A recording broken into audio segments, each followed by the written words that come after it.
आज Sunday market को कौन आनी जानवा चाहूले भिडियोटी लास्ट देखते। नमस्कार, जय जगन्नाथ, राधे राधे। मु दीपक, मु रहे मुंबई। आज है संडे माने रविवार। तो मुझे 8 ड्यूटी सारी बाहर जाइए हाट को। तो जेहतु आज रविवार थी तो रविवार हाट तो गोटे चॉकलेट पार्टे खुली तो बाहर जाइए।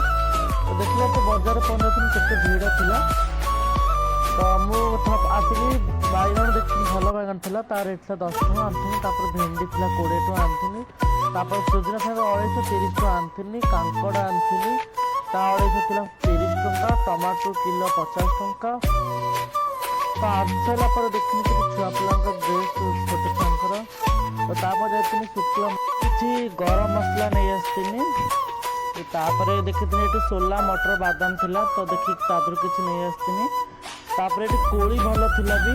जनी आनी 250, फूलकोबी आनी 2टा 50 टଙ୍କା। कदली आनी कदली 30 टଙ୍କା था। ये आउ गोटे कोड़ी देखी आपिल वगैरह बढ़िया था 250 50 टଙ୍କା।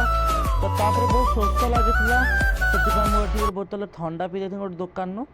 तापर आसी ट्रेन पटे कत रही गोटे ट्रेन जेहतु लोकल ट्रेन तो पार होकर आम पलि रूम पहुंचे। तो